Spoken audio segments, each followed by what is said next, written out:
Hello students. आज हम discuss करेंगे एचपी फॉरेस्ट गार्ड का मॉक टेस्ट नंबर 3। इसमें सिर्फ इंग्लिश सेक्शन को डिस्कस करूंगा मैं, जो कि एचपी फॉरेस्ट गार्ड में 10 मार्क्स की पूछी जाती है। चलो विदाउट वेस्टिंग योर टाइम हम सीधा मॉक टेस्ट में चलते हैं। ये रहा आपका मॉक टेस्ट स्क्रीन पर। स्ट्रैटेजी क्या रहेगी? स्ट्रैटेजी रहेगी, आप पहले वीडियो को पॉज करके खुद सॉल्व करने की कोशिश करें, उसके बाद मेरी एक्सप्लेनेशन सुने। चलो without wasting the time we start the paper. चलो पहला क्वेश्चन दिया हमारे पास, find the synonym of the word diligent. देखो ज़रा, डिलीजेंट का मतलब क्या होता है? डिलीजेंट का मतलब होता है मेहनती। ठीक है, तो इसका जो ऑप्शन होगा, option D is the right answer. Industrious का मतलब भी मेहनती होता है। बाकी ऑप्शन भी देख लेते हैं। हमारे पास ऑप्शन ए दिया है लेथार्जिक। लेथार्जिक का मतलब होता है लैक ऑफ एनर्जी, जिसके पास एनर्जी ना बची हो, मतलब सुस्त अवस्था में, इनएक्टिव अवस्था में। तो इनएक्टिव इसी का सिनोनियम हुआ लेथार्जिक का। ठीक है, ये भी क्या होता है? सुस्त अवस्था में। टॉर्पिड का मतलब भी होता है जिसके पास एनर्जी नहीं बची होती है। तो ऑप्शन ए, बी और सी तीनों एक दूसरे के क्या है? सिनोनियम्स पूछे गए हैं। तो डिलीजेंट का मतलब होता है मेहनती, तो इसका ऑप्शन डी हमारे पास बिल्कुल करेक्ट आंसर है। तो ऑप्शन डी इसमें राइट आंसर है। ठीक है, चलो नेक्स्ट देखो, question number 2, find the antonym of the word ostracise. पहले देखो जरा, ऑस्ट्रासाइज का मतलब क्या होता है? ऑस्ट्रासाइज का मतलब होता है एक्सपेल फ्रॉम दिस सोसाइटी, मतलब सोसाइटी से बाहर निकाल देना क्या कहलाता है? ऑस्ट्रासाइज। तो इसका ऑप्शन देखो, एंटोनियम पूछा गया, मतलब इसका उल्टा। तो अगर यहाँ से इसका मतलब होता है सोसाइटी से बाहर निकालना, तो इसका मतलब क्या होगा? एंटोनियम होगा सोसाइटी में उसका स्वागत कर देना, वेलकम। ठीक है, तो ऑप्शन इसका डी राइट आंसर है। देखो जरा, ई, बी और सी को भी देख लेते क्या है। रिलेक्टेंट का मतलब होता है हेजिटेशन करना, मतलब घबराहट महसूस होना। ठीक है, लेमेंट का मतलब होता है दुख, शोक में डूबे रहना। रिव्यू का मतलब होता है कास्टिगेट करना किसी को, यानी किसी को डांट या फटकार लगाना रिव्यू कहलाता है। ठीक है, तो आई होप आपको सिनोनियम, एंटोनियम और इनके सब वर्ड पता चल चुके होंगे। नेक्स्ट लिखो, find the meaning of the statement equally skilled with both hands. इसका मतलब क्या होता है? ये वन वर्ड सब्स्टिट्यूशन है। एक स्टेटमेंट दी जाएगी आपको, इसका मतलब बताना है कि इसका मतलब क्या होता है। Equally skilled with both the hands, उस व्यक्ति को या फिर उस व्यक्ति को क्या बोला जाता है जो कि अपने दोनों हाथों को अच्छे से यूज कर सकता है? तो उसको बोलते हैं हम लोग एम्बी डेक्स्ट्रस। एम्बी का मतलब ही होता है बोथ, तो यहीं से आपको पता लग जाना चाहिए कि एम्बी डेक्स्ट्रस। डेक्स्ट्रस का मतलब होता है वैसे स्किलफुल, और डेक्स्टर हमारे पास पुराने जमाने में हाथों को भी बोला जाता था, राइट हैंड होता था जो। ठीक है, चलो ठीक है, एम्बी डेक्स्ट्रस हुआ इसका आंसर राइट। अब देखो जरा, तीन ऑप्शन को और जान लेते हैं। सिनिस्टर का मतलब होता है जिसका नेचर क्या होता है? दुष्ट प्रभाव का होता है, यानी एविल का, एविल नेचर होता है जिसका। ठीक है, उसको बोला जाता है हमारे पास सिनिस्टर। तो ऑप्शन बी भी इसी का सिनोनिम है, एविल। एविल भी का मतलब भी क्या होता है? दुष्ट। और डेक्स्ट्रस का मतलब होता है स्किलफुल। ठीक है, चलो आपको सारे ऑप्शन पता लग चुके होंगे। नेक्स्ट वर्ड देखो, fill in the blanks with suitable word. All of us are devoted dash dash one another. ठीक है, डिवोटेड के बाद फिक्स प्रपोजिशन लगता है जिसका मतलब होता है टू, डिवोटेड टू। समझ गए? चलो नेक्स्ट लिखो, find the correct active and passive voice of the following statement. Let us play together. ठीक है, ये हमारे पास वॉइस का क्वेश्चन है। Let us play together, let us से शुरू होने वाले, तो इसके लिए हमेशा याद रखना जो भी शब्द लेट अस से शुरू होते हैं उसका जो पैसिव वॉइस बनता है वो बनता है इट इज़ सजेस्टेड या फिर इट इज़ प्रपोज्ड। यहाँ से शुरू होता है। तो यहाँ पे देखो, लेट बी टुगेदर नहीं, ऑप्शन ए राइट नहीं है। बी शुड प्ले बिल्कुल भी नहीं है, तो इसका ऑप्शन सी बिल्कुल राइट है। It is suggested that B should played together. ठीक है, बी शुड प्लेड नहीं होना चाहिए यहाँ पे, ये गलत है। प्लेड की जगह यहाँ पे क्या आना चाहिए? प्ले। ठीक है, यहाँ पे थोड़ी सी टाइपिंग एरर है, इसको सही कर लेना। प्लेड नहीं होना चाहिए, यहाँ पे प्ले है। ठीक है, इसको लिख लेना अच्छे से अपने नोट्स में।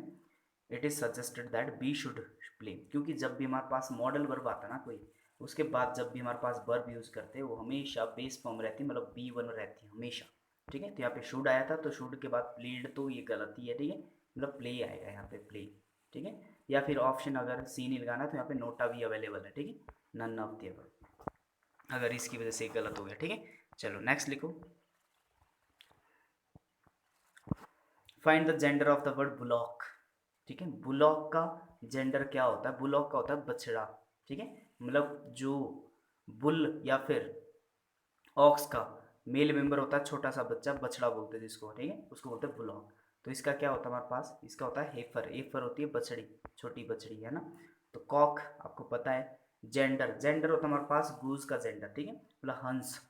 लॉर्ड आपको पता है गॉड होता है, ठीक है।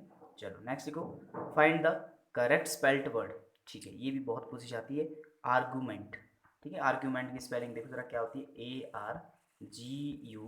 ARGUMENT, ठीक है, आर्ग्यूमेंट, ये होती है स्पेलिंग। तो देखो कोई ना इसमें लगा देता है ई, यहाँ पे नहीं होता ये, ठीक है। तो याद रखना आर्ग्यूमेंट की स्पेलिंग क्या होती है, आर्ग्यूमेंट, ऑप्शन ए तो गलत है, आर्ग्यूमेंट फिर गलत है, आर्ग्यूमेंट ये भी गलत है। तो इसमें तो मेरे को कोई स्पेलिंग सही दिखी नहीं है, ठीक है। आर्ग्यूमेंट, आर्गूमेंट और आर्गूमेंट नहीं, इसमें कोई भी ऑप्शन हमारे पास सही नहीं है। आप स्पेलिंग लिख लो, ARGUMENT, ये होगी हमारे पास राइट आंसर, आर्गूमेंट, ठीक है। चलो नेक्स्ट लिखो जरा, choose the correct statement. He plays the second inning, देखो इनिंग जैसा कोई वर्ड नहीं होता है, इंस्टेड क्या होता है इनिंग्स, चाहे वो दो इनिंग्स हो चाहे 5 इनिंग्स हो, लेकिन वर्ड क्या होता रहेगा, हमेशा इनिंग्स रहता है, और ये हमेशा सिंगुलर में एग्जिस्ट करता है, इनिंग्स, ठीक है। तो इनिंग जैसा कोई शब्द नहीं होता डिक्शनरी में। यहाँ पे इनिंग्स है, ही प्ले द, देखो ही यहाँ पे ये गलत है, ठीक है। ही ये हमारे पास थर्ड पर्सन है, इसके बाद हमारे पास सिंगुलर वर्ब यूज होती है प्लीज, ठीक है, तो ये इसकी वजह से गलत है, तो ऑप्शन बी भी कट गया, ऑप्शन ए इनिंग की वजह से कटा। ही हैज़ प्ले, देखो जब भी आपके पास हैज़ या फिर हैव आता है, ठीक है, आपके पास जब भी हैज़ या हैव आता है उसके बाद हमेशा B3 का प्रयोग करते हैं, तो हैज़ के बाद फर्स्ट फॉर्म लगाइए, तो ऑप्शन सी भी इस वजह से कट गया। नेक्स्ट देखो ही प्लेस, हाँ बिल्कुल यहाँ पे सही है, द सेकेंड इनिंग्स, तो डी हमारे पास बिल्कुल करेक्ट आंसर है। नेक्स्ट देखो, find the meaning of the idiom kith and kin. Kith and किन का मतलब होता है ब्लड रिलेशन में होते हैं जो आपके, है ना, किथ एंड किन। तो देखो जरा कौन है इसमें, वन हु, ये हमारे पास एक इडियम्स होता है, ठीक है, इडियम्स।